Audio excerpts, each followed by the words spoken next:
Join us as we delve into some of the hot topics that both unite and divide us. We won't always agree, but let's commit to having those difficult conversations and open up some thought-provoking dialogue so that together we can start the process of getting back together. Listen, we've thought about it. We've even thought about it. Now let's talk about it with yours truly, James Kirkland, on the Intellectual Stew.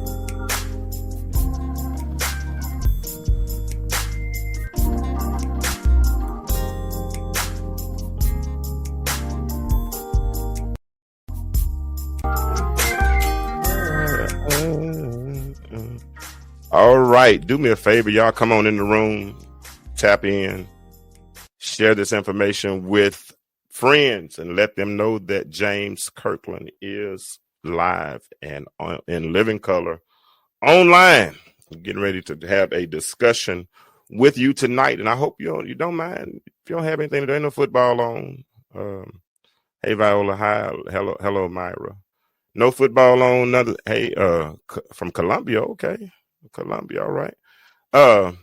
Yeah, no distractions. Let's have a talk tonight. I've took a little unplanned sabbatical. I wasn't on the last couple of weeks. Thankfully I've been working. So I was kind of tired. And sometimes you kind of need a mental break, and so when the mental break came, mental break, but I had to go through some physical fatigue, and I'm cool with that. I'm cool with that. So, how you doing? What's up? What it do? Time for another episode of the Intellectual Stew with yours truly, James Kirkland. And like I said, I'm excited to be on tonight. I see my friends, Viola. I see Lisa. I see Myra. I'm sure some more people will jump on, hopefully in a little while, so we can start this discussion. I want to talk about tonight. Well, actually, I'm going to tell you how the story emanated before I tell you what I'm going to talk about. If you can read behind me, you can see it. But I'm going to tell you how this emanated, and then I will give you the title. Last week, I was riding with a friend of mine, homegirl. Well, she became a friend. We were working together. And, when people find out that you're a preacher, everybody want to have a conversation, right? The conversation always becomes theological, and they want to ask every biblical question and put this undue pressure on you that you didn't even ask for. I'm looking for something right now. Excuse me. They put this undue pressure on you that you didn't ask for. So this particular night, and I'm tired. You know what I'm saying? Myra you said welcome. Myra's been a panelist on the show. She's just on vacation in Columbia. But anyway, so this young lady, we were riding across town, and she said, well, what's your favorite biblical story? And I had worked like 11 hours that day. So if I work 11 hours, I'm mentally tired. So anything that kind of requires thought, I'll give you a very vague answer, really, really vague answer, because I'm tired mentally and everything. So when she asked me, said, what's your favorite story? I said, I got a lot of favorite stories. I don't just have one favorite story. So what's up, Dwayne? And so after I told her that I had a lot of favorite biblical stories, I felt kind of convicted. I said, you know what, let me circle back. Let me go ahead. And I said, you know what, I put a little thought into it, Dwayne. I said, when she asked the question, what's my favorite biblical story? I put a little thought into it. Initially, I had no thought because I'm tired. I needed a mental break. I worked all day. But then I said, let me put some thought into this. And immediately my thoughts went to Joseph, the story of Joseph from Genesis, I think chapter 37, 39, one of them, all the way through chapter 50. My story that, it went there, and immediately, without reading, and I got a decent memory, but my mind immediately went to Genesis chapter 50, verses 19 and 20. More specifically, verse 20, where it said, you thought evil against me, but God meant it unto good to save much people alive, and so I'm listening to, I'm reviewing this with my mind's eye. And so I get home because my spirit's kind of arrested now. So I get home and I open up the Bible. And when I open up the Bible, I go a verse before to verse 19. And verse 19 said, where Joseph said to his brothers, fear not, for am I in the place of God? That's what he said. Fear not, for am I in the place of God? It was a question. And I thought about that because I thought about Joseph's passage to get to the place where he was, because Joseph said, in essence, that he was in the place of God, no matter all the things that he had gone through. Let me ask you a question. Let me ask you something as we get ready to kind of build this tonight. Have you ever been done dirty? Real talk. I mean, just honestly, have you ever been done dirty? Has anyone ever betrayed you? Has anyone ever lied on you? Have you ever felt rejected? And my question if you've ever found yourself in one of those categories, how did you handle it? With someone trying to sabotage you, someone doing you dirty, someone lying on you, someone rejecting you, how did you handle it? And if you've ever, drop a comment right quick if you've been in that situation where someone tried to sabotage you, but you ended up coming out better. Because what we view in chapter 50 is chapter 50 Joseph. And chapter 50 Joseph is a Joseph that has gone through the vicissitudes of life. He's gone through some tough time. What's going on, Cynthia? He's gone through tough times. He's been betrayed. And the thing about it is he's been betrayed by people who were supposed to be the closest to him. Drop a comment. If you've ever been in a situation where someone tried to sabotage you, but you came out better, drop a comment or just say, that's me. Just put that in the comments. Say, I can relate, whatever. Say what you want. But tonight's episode for me is personal because we're talking about Joseph. And Joseph had every reason to be bitter. But instead of being bitter, Joseph chose to see the bigger picture. And what he did was he stood before the same brothers who threw him away and said, am I in the place of God? Go read it. Go read it. Genesis 50, chapter 19. Yeah, you cut him off peacefully. I get it. And that would be a good thing to cut him. I mean, that seemed like the right thing to cut him off. But Joseph said, am I in the place of God? That statement hits different for me because Joseph realized that everything that he went through what positioned him for purpose. Isn't that crazy? So tonight, what I want to do, if y'all will help me, I mean, share this with somebody, because somebody else is just like me. Somebody else is just like Joseph. You can really look at where you are now and look in the rearview mirror of your life and say, you know what? Y'all did me wrong, but it's cool. And the reason it's cool is because I'm in the place that God wanted me to, that God really wanted me to be. And you don't realize how God used you while you were conspiring against me, while you were trying to sabotage me, while you were scandalizing my name, while you were lying on me, while you were doing all of those things. God said, you know what? I'm using you. That's just like the eagle. The eagle, when he soars, right? But it seemed like when he runs into a storm, that he would run into the storm. But the eagle's wings are strong enough that when he runs into the storm, he uses the pressure from the storm to take him higher. Listen, when we handle the storms of life and we take on eagle's wings, what God does is God uses that pressure to take us to new levels and new heights in him. And the higher we get, eagles don't soar in packs. Buzzards soar in packs. Eagles don't soar in packs. See, that's why anybody that knows me, you don't ever really see me in a crowd. That ain't what I do. Eagles don't soar in packs. You know what I'm saying? Eagles soar by themselves. Eagles soar alone. They hunt alone because they use pressure.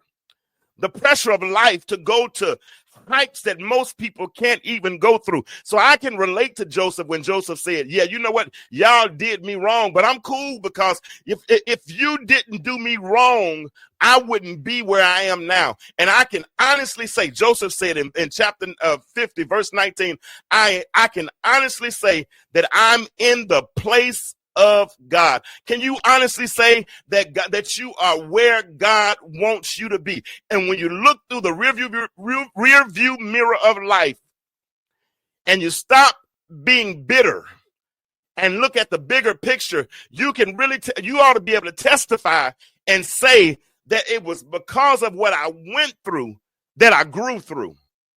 Come on, man. So here we are tonight. I want to walk through Joseph's process. I hope y'all have time. I've been off for 2 weeks, so I might talk for a little bit longer tonight. But here we are. The first thing Joseph went through was the pit. Somebody say the pit. Type that in the comment. And come on, type that in the comments. The pit, the pit, the pit, the pit, the pit. What was considered to be rejection was actually redirection. Because Joseph was rejected by his brothers. Now, Joseph teaches us a lot because when God gives you a vision, he doesn't give it all to you at the same time. He doesn't do that. He doesn't give it to you because, and that's why Paul, when Paul was talking, Paul said that which we know, we only know in part. See, if God gave it all to us at one time, he would literally blow our minds. It would kind of be like pouring the Atlantic Ocean in a Dixie cup. We couldn't contain the vision if he gave it all to us at one time. So what he does is he gives it to us morsel by morsel, piece by piece, a little by little, give us a part so that when we eventually, through the process of time, when we understand it, like Grandmama and them said, when we understand it better by and by, we can take the advice of the prophet Habakkuk. We can write the vision, make it plain so that those who see it may understand it and may run with it. But here's the problem, Brother Dwayne. When he told his vision to his brothers couldn't see it that way. How many times have we been in church, had a vision, told it to somebody else, and then all of a sudden they said, I didn't see it. You wasn't supposed to see it. God didn't show it to you. But if I articulate it properly, when God gives it to me, before I articulate, I analyze. I take this vision and I break it down. I put this puzzle together so that I can understand it. But Joseph is talking to his brother. Hey, I had a dream, and there were 9 kinds, and there was this one kind, and all of a sudden, this one, all these others bowed down to one, and all of a sudden they said, "What you trying to say? We supposed to bow down to you?" Daddy was right in the room, but didn't mediate the situation. Scripture said he heard what he said. He observed the saying, but he didn't respond. So all these brothers in the house, they're building up animosity towards their brother simply because he's a dreamer. And that's why you got to be careful when you're a dreamer who you associate with yourself, because everybody's not excited when God starts speaking in and through you. The first thing they ask is, who does he think he is? Who died and left him God? But if you don't know, simply because you wasn't there, you don't know when, you don't know where. Do I have to? Let me see. He said in the beginning, Joseph talked too much. And I can imagine, don't throw shoes at me. I can imagine, because here it is. Israel complicated matters by making him that coat. Get all these brothers, but he only makes a coat for one and makes a coat of many colors. Joseph parades around the property with his coat on. One day his father says, "Go see what your brothers are doing. Take them this." He goes towards them. As he gets closer to them, they see him. They can't handle the vision. And then he's wearing a representation of the vision, because now he has this coat of many colors on. And when they see him, they conspire to kill him. Thank God Reuben stepped in and said, we're not going to get rid of him. We're not going to kill him. Instead, let's throw him in the pit. His plan was to come back and get him later on. But can you imagine Joseph at the bottom of the pit? You know what I think he said, Brother Dwyer? I bet he's sitting there with his arms folded, legs crossed, saying, me and my big mouth. Because so many times we've invited the enemy in by sharing what God. Do you realize that the enemy is not omnipresent? He's not everywhere at the same time. Do you realize that the enemy is not omniscient? He does not know all things. So the thing is, the way he finds out is when he eavesdrops on our conversations. So Joseph is talking and telling, and the enemy is listening, and now he's found himself in a pit. They threw him in the pit. Why? Because they could not handle his dream. Think about that. The people closest to him. The reason why he's in a pit right now is simply because the people who were the closest to him couldn't handle his dream. How many relationships have you lost because people couldn't understand you? I'll wait.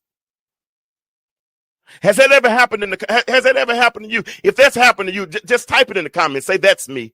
Say, that's me. If that's ever happened to you, type that in the comment for me. Say, that's me. I found myself isolated when I should have been celebrated. At least I thought I should have been celebrated. Say, that's me. That's me. That's me. If you've ever been hurt by family members, if you've ever been hurt by friends or people who were supposed to be protecting you or people who were supposed to have your back, type that's me. Say that's me in the comments. Say I'm him. I'm him. Joseph could have died in that pit. Reuben even said that even when they talked about killing him, they said we'll kill him and then we'll say that some wild animal came and ate him up. And just think he's in the pit and he could have easily been destroyed by. See, when we realize that the enemy is in me, that'll change the way we y'all better listen. And I want y'all to talk to each other in the comments too. Talk to each other. Joseph could have died. He could have given up. But here's what healed Joseph. Here's what healed Joseph. See, because this could have been bitter Joseph. But what we see in chapter 50 is healed Joseph. And healed Joseph doesn't have the same conversation as bitter Joseph, right? Because I can imagine bitter Joseph when he's being sold into slavery, when he's on the auction block, he had a totally different conversation as bitter Joseph as he did. But healed Joseph understood this later on in life, that the pit was not the final destination, but the pit was the portal that was going to propel him into his purpose. Oh, I said something right there. See, listen, the pit that you go through in life is not the final destination. It holds no position of permanency. So the last thing I want you to do is put up a mailbox, because don't change your address, because a pit is temporary. You're not going to be in the pit that long. The pit is not permanent, but instead it is a portal that will propel you towards your purpose. And understand that we have many pits on the pit. We have many pit stops. Oh God, here it is. We have many pit stops on the path towards our purpose. And sometimes one of the pit stops is a pit. What is a pit? A pit is a low place. The pit is a low. Has anyone ever hurt you so bad that it left you? If you haven't shared this, I would.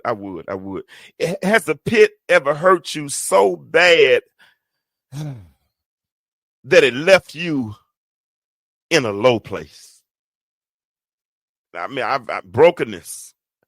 I mean, I've talked, I'm removed from my marriage. I'm healed now. Thank God. I'm healed.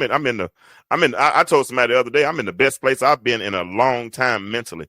But after my marriage and my divorce, and I was in a low place, I shouldered all of the responsibility. I realized what I had forfeited because I realized I didn't lose it.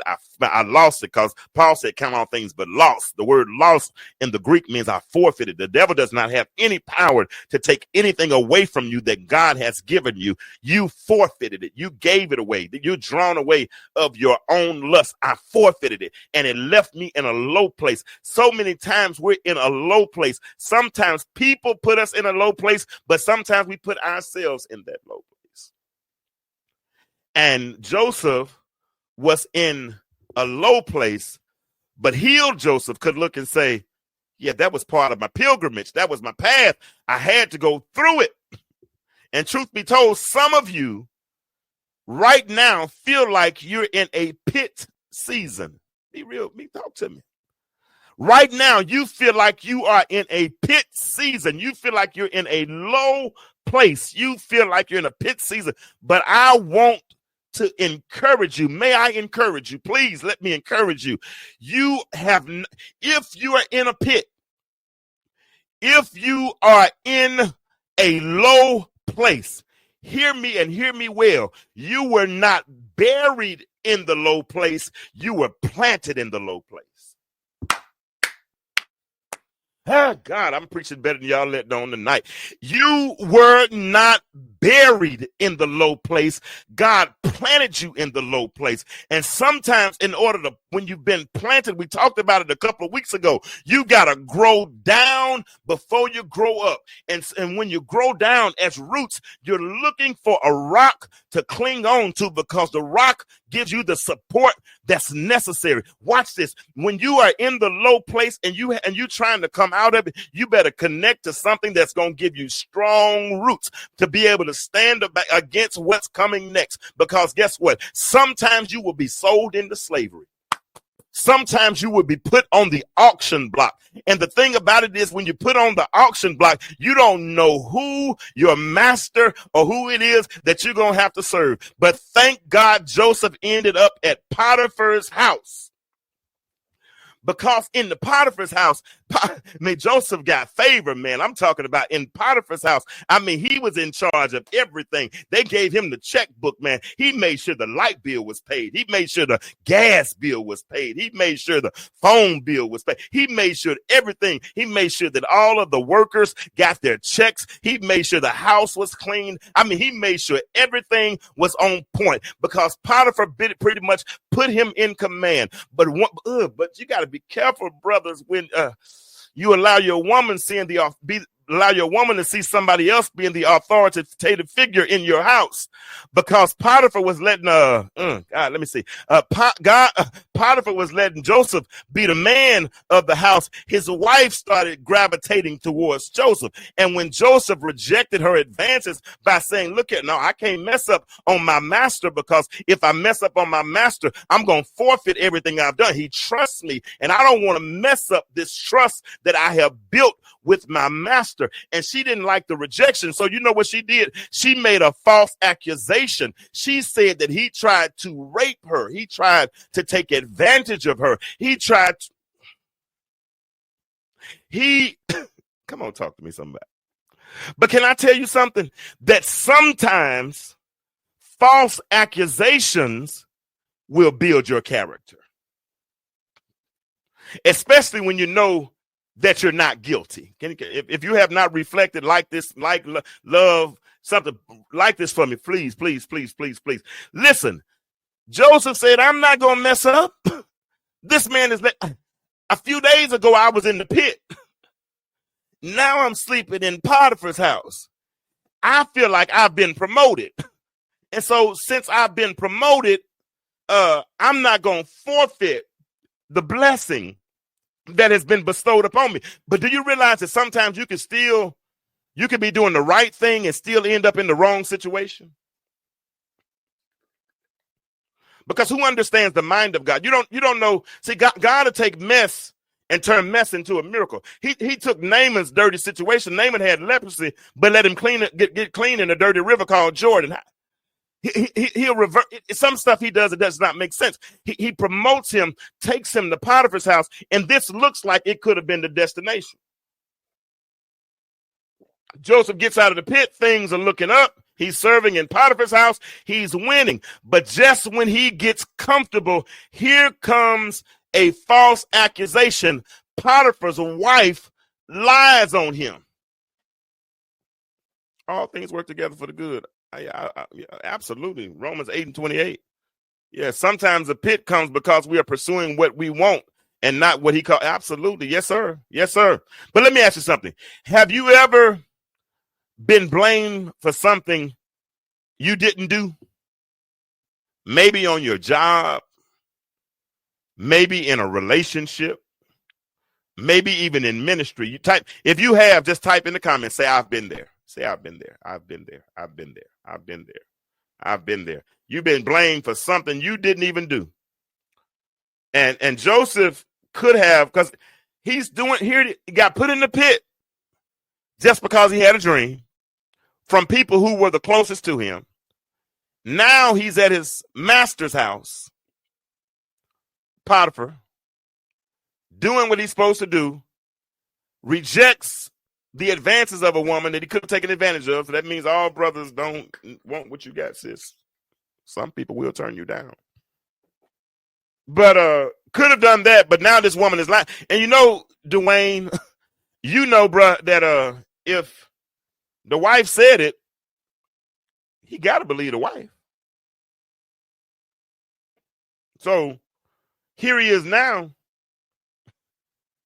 in trouble for something that he didn't do. He could have let bitterness take over, but instead he looked back later and realized God used that season to build his integrity. Have I got a witness? He said, oh, you better believe that woman or else. Absolutely. So here it is. Here's a question. You've been there. You've been there. You've been there. Absolutely. Here's a question. Question is, what season in your life taught you integrity, patience, or strength, even though you hated going through it?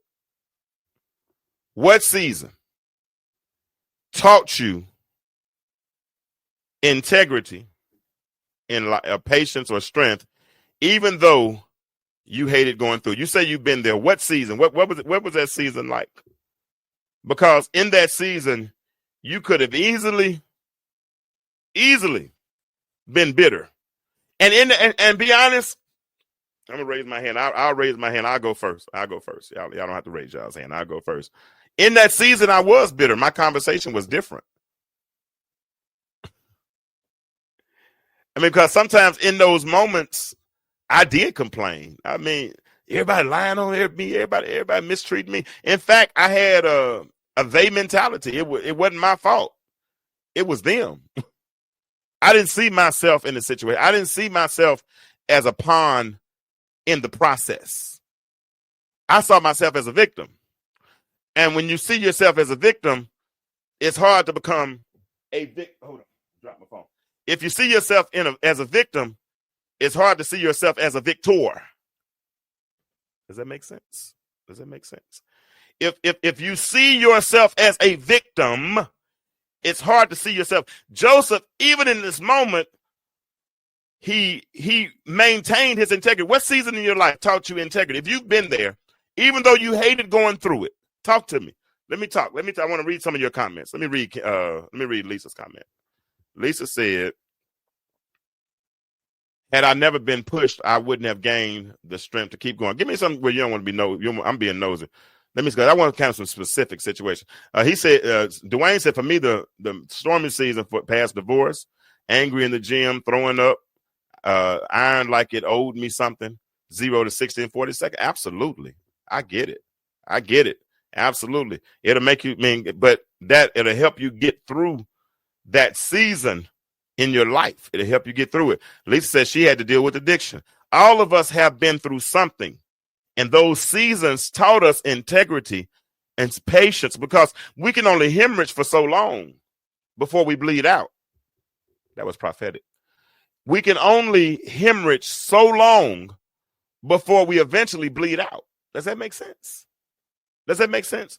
So after experiencing the pit and look like things were turning around, because honestly, the truth be told, Potiphar's house to Joseph probably looked like a good place to put up a mailbox. I mean, it looked like a good place on the pilgrimage to say, this is a good place where, I can live out the rest of my days, especially when in comparing it to the pit. I went from a low place to what seems like a strong place, a powerful place, but now I'm being sentenced to the prison. Oh God, does that make sense? And Hill Joseph could even look back at the prison and say that moving from Potiphar's house to the prison was promotion. Now that Kirkland, that's oxymoronic. That don't make sense. How in the world could the prison be a promotion when I was just in Potiphar's house? When I was in Potiphar's house, I slept on 1,700 3-account sheets. When I slept in Potiphar's house, I pretty much had access to everything he had access to, with the exception of his wife, and I could have had her, but I had too much integrity. But now I'm being sentenced to the prison for something I didn't do. And Hill Joseph, chapter 50 Joseph, could look back at this prison and say that the prison was a promotion over Potiphar's house. That doesn't make sense. But when you understand that you are a part of the process, and you understand that God is processing you, that God is preparing you, he's propelling you, he's taking you to the next level, then you'll understand that promotions sometimes don't really look like promotions, because a promotion, it'll start out looking one way, but it'll end up a totally different way. Does that make sense? Does that make sense? Because even in prison, let me just say this. Let me say this to you. That when favor is on your life, favor will follow you wherever you end up. If you're in the pit, favor's still on your life. If you're at Potiphar's house, favor is still on your life. If you end up in prison, especially for doing the right thing, favor is in your house, and favor is on your life, and what you will become accustomed to realize later in life, or what you will come to discover, is that the prison was just a delay for your development. Yeah. Sometimes when you're locked up, tied up, tangled up with the cares of this world, you've been in a low place, and I remember one time, this is a true story, I was going through some financial difficulties. And I recognized it as a spiritual season. I did, because God talked me through it. I mean, it was like surgery with no anesthesia. It hurt, but he was talking me through it while he was working on me, right? So I'm going through it. And I was working this big deal, and I got a check, man. Dwyer, man, it was about $9,000 or $10,000. It would probably take care of 3 months worth of bills. But it was a few years ago. And when I came out, all of a sudden I got this revelation that it wasn't permanent; it was temporary. This deliverance, it was just going to be a permanent. It was not going to be a permanent season. I was going to experience this abundance for a moment, but I was going to eventually have to go through another season. I was going to go from the pit. I was going to go from Potiphar's house, but I would end up eventually back in prison. God showed me, you're going to enjoy this season, but get ready, because the stormy season is coming again. And like a dummy, I prayed this prayer. I said, Lord, if you're taking me out to bring me back in, don't let me out. Let me stay in it. Why did I pray that prayer? Because he did. He let me stay in it. Let me stay in it. But now I better understand the prison, because now we get to the prison. Joseph is locked up. He's forgotten. He's overlooked. And for 2 years, he sits there waiting. Got to give him credit because so many people didn't want to wait. They expired. They unalive. They gave up. They forfeited. They turned to other gods. They went after other. They tried to seek solutions and other sources other than that of the Savior, simply because they didn't want to wait anymore. And let me be honest, let's keep it real. The truth be told, waiting is hard. If waiting is hard, raise your hand. Raise your hand. Put a raise hand in the comment. If waiting is hard, that's why patience takes time. But patience comes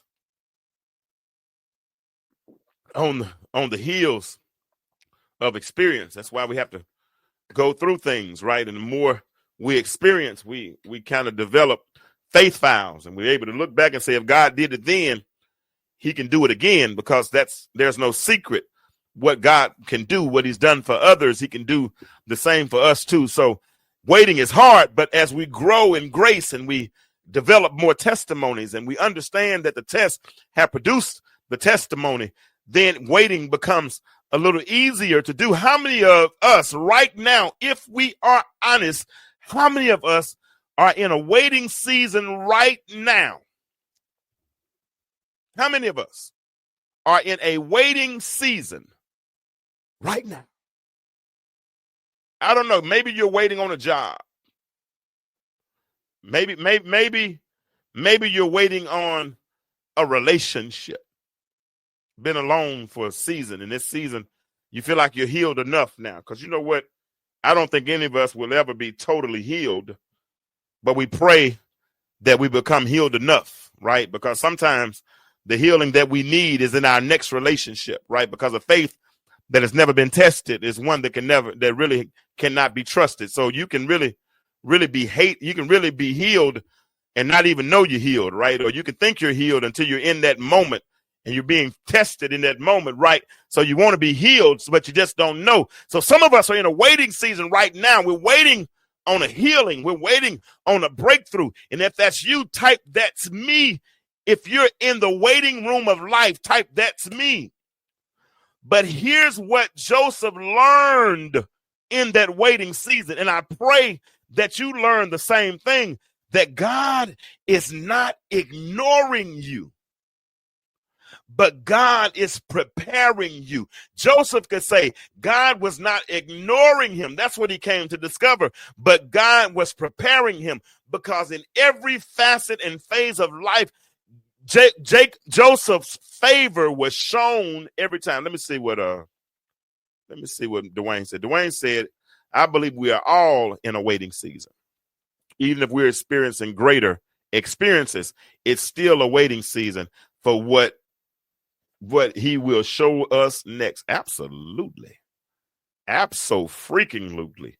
We are all in waiting seasons. And guess what? What you got to understand is that your delay is not your denial. Delay is not, hear me, warriors, is not denial. Just because God has not moved does not mean that he will not move. All that it means is that he has not moved yet. But they that wait, thank you, Cynthia. Cynthia said, they that wait on the Lord shall renew. Wait. The word wait is not sitting in a position of doing nothing. The word wait in the Hebrew means they that twist unto, or they that connect with. It's like a lamp cord that has to be plugged in the socket, laying on the floor beside the socket. It has no power until I connect it into the socket. Therefore, if once it waits on it, when I plug it in, now it has power. While we're waiting on the Lord, when the time comes, when the power supply comes through, then we shall renew our strength. We shall be mounted up on wings as eagles. We shall run and not get weary. We shall walk and not faint, if we learn how to wait on the Lord. And here's a question I have for you. Here's a question. I have another question for you. And those that are eavesdropping, I see some of y'all coming in. Say hello. Come on in. What's something you've been waiting on that's testing your faith right now? It's a good time. You know what? This is a good place to, if you need some people to agree with you in prayer, because all of us are right now are with one mind, one accord. If it's something that you're waiting on right now and that the Lord is testing your faith right now, what is it? What is it? And what can we believe God for? Because whatever it is, understand that we can encourage each other. Y'all encourage each other. But what is it that you're waiting on? What are you waiting on? Understand while you're waiting, delay is not denial. Because if you know the story, if you've not read it, you really should. If you've never read the story of Joseph, you really should. Because after he goes to the prison, he meets a butler and a baker. And the butler and the baker, Joseph has another dream, and he shares his dream with his brother. Okay, launching my vision. Y'all encourage Lisa in the comments. She's talking about launching her vision into reality and education. But as he shares this, as he has his dream, he shares it with the butler and the baker, and one of them was going to be, as the dream came to pass, one of them would be killed, but one would be restored back into the king's palace, back into the Pharaoh's palace. And so in order for him, so when he gave this prophecy, it came to pass. The one was killed, he was beheaded, or killed, he was executed. That's what I meant to say. And the other one was restored back to his rightful place in the Pharaoh's palace. And now when he got there, he forgot his promise, because his promise to Joseph was that when I'm restored, I'm going to tell Pharaoh about this cat that I met in prison that has the gift of interpreting dreams. Is she the only one that has something she's waiting on that's testing their faith right now? Y'all go ahead and encourage each other in the chat. Y'all go talk to each other for a moment for me, please. So now what happens is the Pharaoh has a dream. He's doing what he's doing what he's supposed to. He's processing, but he's not producing because he has a dream. But the dream troubled him so bad that he was looking for an interpretation that he just could not find. So he's praying, he's hoping, he's really troubled. He's losing sleep at night because he's unable to find the interpretation for this dream. So he brings several people in for them to interpret the dream. All of these wise men, all these people who call themselves soothsayers and whatnot, and they had the gift and all this. And some people think they got, that's why I get nervous about some of y'all's discerning spirit, because some of y'all act like y'all can get a discerning spirit out of Fruit Loop box or something. I thought that was a spiritual gift, but I get nervous about, whatever. Y'all do it how you do it. But anyway, they had all these cats that would hang around that were called into, but they couldn't interpret the dream. And it got to the point where the things would go badly for them if they did not interpret the dream. But all of a sudden, here this cat is that was in prison. The baker, he remembers this man in prison that had the gift of interpretation. He had the ability to interpret dreams. So they sent for Joseph while he was in prison. They bring him out of prison, clean him up, put robes on him, because there's a certain way you got to present yourself before the Pharaoh. Now he goes before Pharaoh. When he gets there, Pharaoh tells him the dream. And when he tells him the dream, eventually Joseph interprets the dream. And when he interprets the dream, he tells them that the famine is coming and that they got to get prepared for the famine and all these kind of things. And the next thing you know, Joseph has gone from being in the pit, from being in Potiphar's house, from being in prison, from being in the palace, and now he's second in charge. He's prime minister over all of Egypt. And he's been put in place to preserve the people from perishing in a famine. Oh, that was good, Kurt. Okay. That was good. All right. He preserved the people from perishing simply because he was given the ability and the favor to interpret dreams. Isn't that amazing? Isn't it amazing? Listen, because what you got to understand, brothers and sisters, is that when it's your time, God will elevate you. But he's not going to do it before time. God does not move in chronological time. He's not moved by your alarm clock. He's not worried about you becoming so alarmed and you panicking because things seem like that time is about to run out. Do you realize God can step in time, reverse time, turn time around, and change time? God doesn't move in the chronos. God moves in the kairos. God moves in the moment, in the twinkling of an eye. When you least expect, that's when God steps in and God can turn your whole situation around. So here he is. He's been promoted. He's no longer in the pit. He's no longer at Potiphar's house. He's no longer in prison. He woke up in a prison jumpsuit, but by nightfall, he's in Pharaoh's palace, second in command over all of Egypt. Somebody needs to hear this tonight. When it's your time, God will make sure the right people make sure the right people call your name. God will mention you in rooms that you've not even stepped foot in yet. Dwyer said Joseph's plan for Pharaoh is one that we better get ready. It's getting late in the evening, and this is a good time to gather wealth. This is a good time. This is a good time. And God's favor is prevalent right now. I mean, if you are casting your net, let me speak prophetically for a moment. If you are casting your net, I'm telling you, cast it far and cast it wide. Because as far as you can cast it, as far wide as you can cast it, you can pull in everything, but gather it and store it up. I was talking to some young people today, and we were talking. I said, I told them, I said, learn all you can and can all you learn. And they struggle with that can and all you learn. I had to explain to them what grandmama and them used to do when they would can vegetables and can preserves. You know, fruit is something that would have expired. It's preserved once you make preserves because it's been preserved. You put it through a process. Whatever you get in this season, put it in see, there was so much power in those. There was so much power in those mason jars. I said something right there. Somebody, Dwyer, I know you called it because you from Alabama. There was so much power in those mason jars because see what grandmama and them do, they pick that fruit.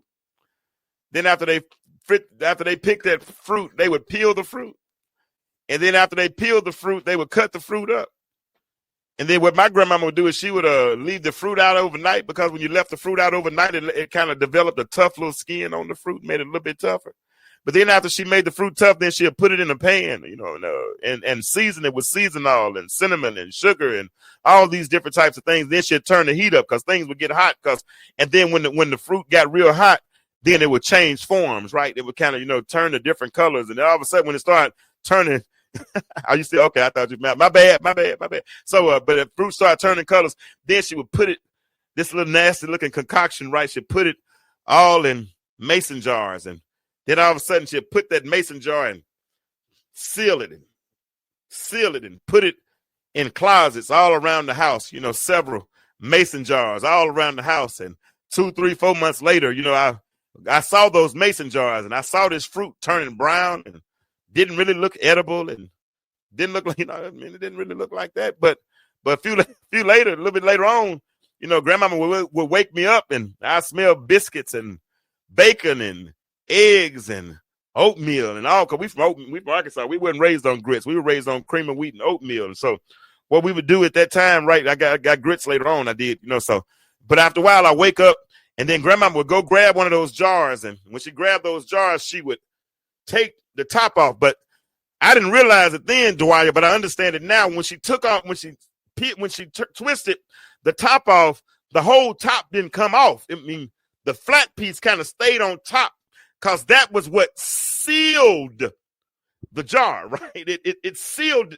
I see you, Cynthia. It sealed it. So after a while, even though it was twisted on top, if I wanted to get the top off, I had to, pop that top off because all of that stuff was preserved because it was sealed. And that's why Joseph could handle the pit. That's why Joseph could handle the Potiphar's house. That's why Joseph could handle prison, is because a long time ago, he had already been sealed. And can I bring it home right quick? The reason why you can handle what you have handled in life, the reason why you're able to walk on water that would have drowned everybody else, is simply because you have been sealed. And can I tell you something about that seal? That seal is until the day of redemption. When it's your time, God will make sure the right people call your name. Drop a couple of fire emojis in the chat if you think God is setting you up for something big. Just drop a few fire emojis. If you think God's setting you up for something big, drop some fire emojis in the chat. If you think he's setting you up, he said, put it in hot water, and another teak is to turn it upside down. Yeah, if the top if the top is stuck on, because it's sealed. That means ain't nothing getting in here. That means I'm marinating in my own juices. I mean, and sometimes I'm by myself. I don't want to be, for a long time. I owe a lot of people apologies while I was going through what I was going through, because honestly, I was sealed and didn't want to be bothered, but people kept calling me and trying to be around me. And sometimes I'm trying to get you off of me, but you couldn't take the hint. So I was a little, I'm sorry. I didn't mean it, but I was healing. And sometimes when you heal, you feel scabs. Can we talk about it? Because scabs give proof that I'm healing, but I'm not healed. And sometimes I rush the process by picking the scab. Oh, God. But when I really let it go through the process of time, I become healed. Here's the last question of the night. Because what Joseph experienced was a sudden shift. Who in here has ever experienced a sudden shift where everything changed overnight? I'm gonna tell you, a couple weeks ago, I was struggling. I haven't worked a regular job, in a while. I just get phone calls every month, and those bills, they usually amount to enough to pay my bills and have a little change. But calls didn't come last month, especially at the beginning of the month. And one gig that I had been doing for like 2 years straight, all of a sudden, it wasn't here. And that's like, and a lot of people, that's a month's salary, but here I am, but I wasn't stressing. But when it got a little low, that morning I prayed, I said, all right, Lord, I need you to show up. I need you to show up, and I need you to show up in a tangible way today. I said, I kind of gave him a time limit. Not that he's moved by my time limit, but I can ask what I will, as long as it's according to his will, right? So I asked, I said, I said, God, I need you to show up. And so I got on the computer and started cutting up some video for the podcast, and was working on some of my class. And all of a sudden I got a text, said, are you in town? I said, yeah. You working today or this week? I said, no. Then he called. He said, I need you to come in for the rest of the week if you can come in. Cool. So I go work there for 7 days straight. What's going on, Emmanuel? I go there for 7 days straight. And so on the 7th day, a guy comes in, he sees me, shoots me the deuces, and he says, I'm going to call you. I said, all right, cool. Next day he calls. He said, are you available the rest of the week? I said, yeah. He said, all right, cool. I got a gig. I need you to work for 4 days. Boom, pick up. And I get a nice little sum per day. And so I worked that. And so while I'm there, the guy at the other dealership called. He said, can you work this week? I said, no, I'm working somewhere else. He said, he said, you loser. Then he called me back and he said, well, call me Monday. I got something I need to talk to you about. I said, all right, cool. So he called me Monday. He said, can you work the rest of the week? I said, sure. So I came in, worked the rest of the week.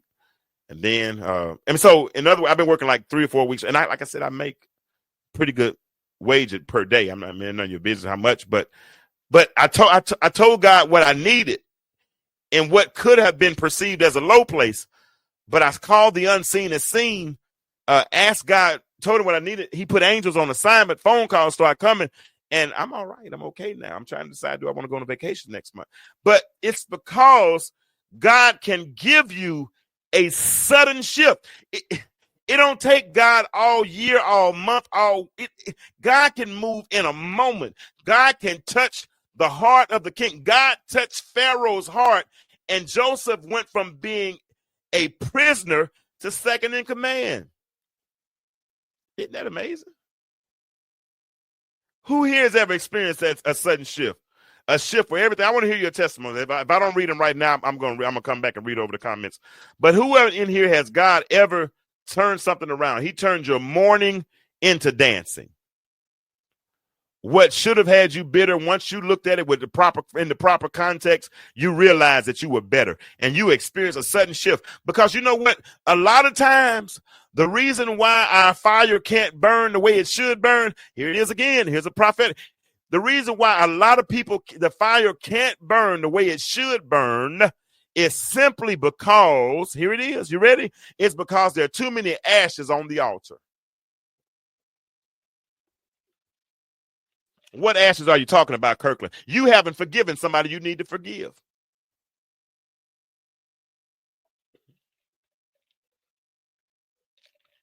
God gave you specific instructions. You knew he told you to do what he told you to do, but you didn't do it. Those are ashes on the altar. My father taught me a long time ago when he taught me how to build a fire. He said, if the fire is going to burn properly, you have to remove the ashes. Why? Because the fire needs oxygen to breathe. The ashes smother the flame. It removes the oxygen. The fire cannot burn like it should if there are still ashes on the altar.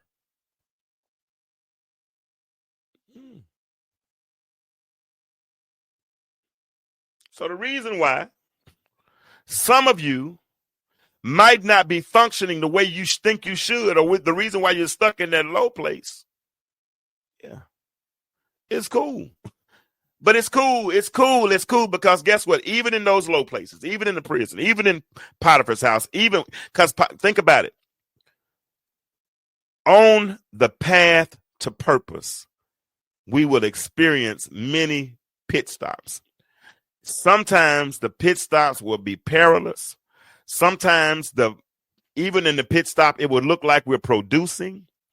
But the pit, if we've not reached our final destination, if the palace was the intended destination, I don't care how many Potiphar's houses you experience along the way, the Potiphar's house was never meant to be a place of permanency.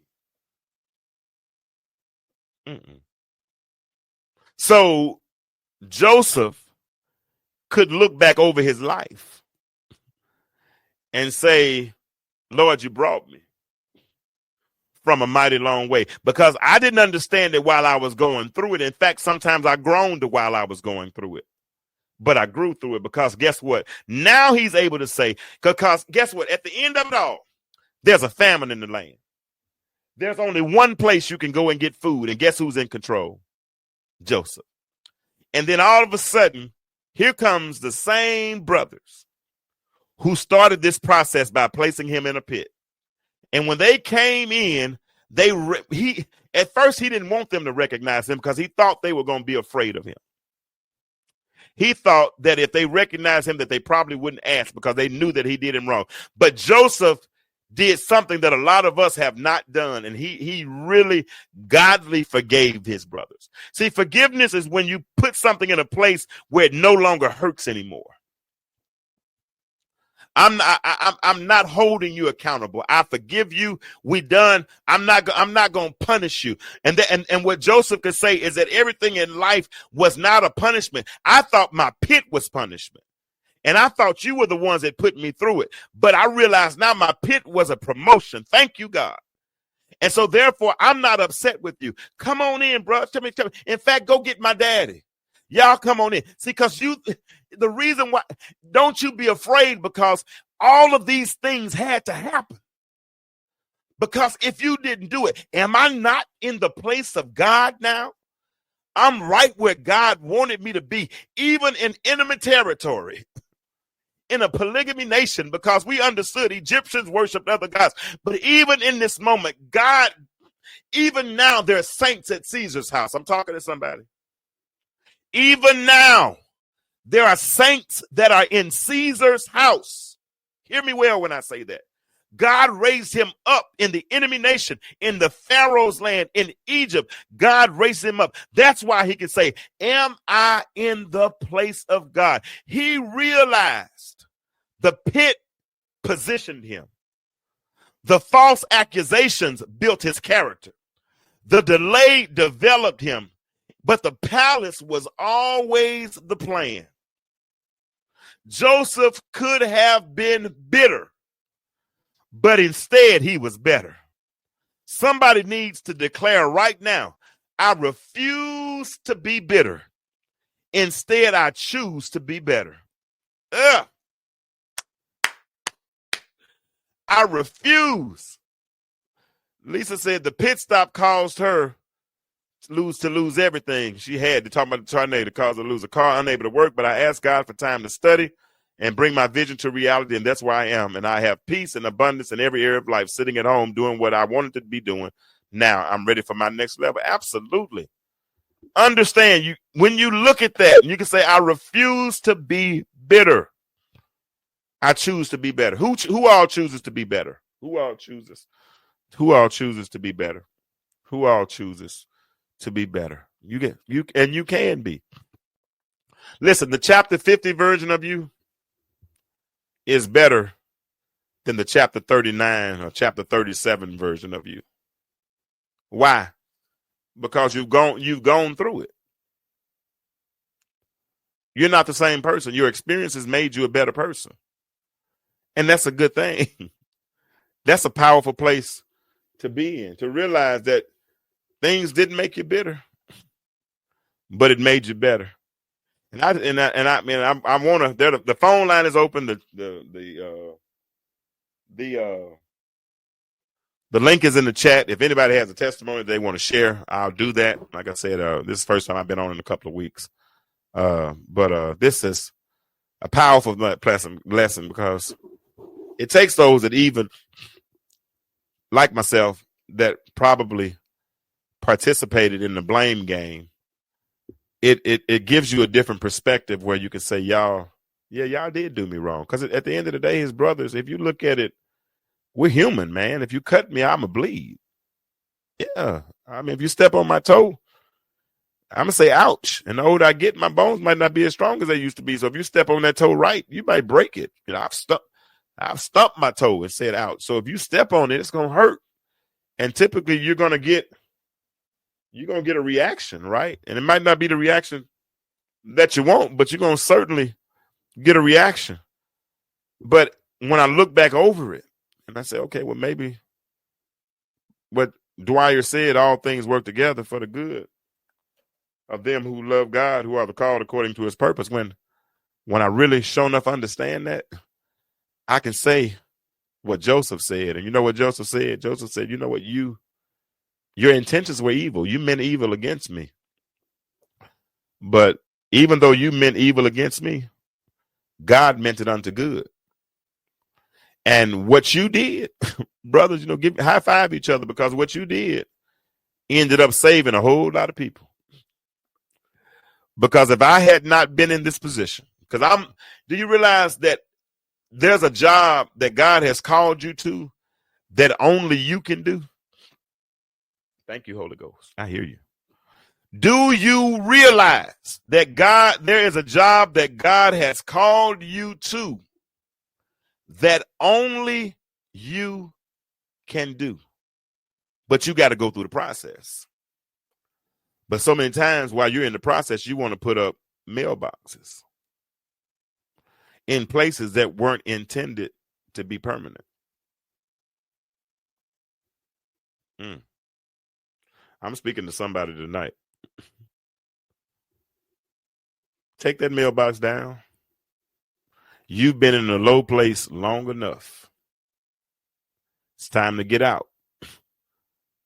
And understand that if you went from Potiphar's house to the prison, that's not a time to panic. That's not a time to pout. That's a time to pray and say, God, what are you trying to show me in this? Because your prison really wasn't punishment. Sometimes that prison that you're in was actually promotion. What do you mean promotion? It was the next step on the journey. It's somebody that you need to meet. It's somebody that you need to connect with. And God has to take you from where you were because you were comfortable. You were on enough avenue, and enough avenue was enough for you. So you were good there, but that wasn't the destination. That wasn't the destination.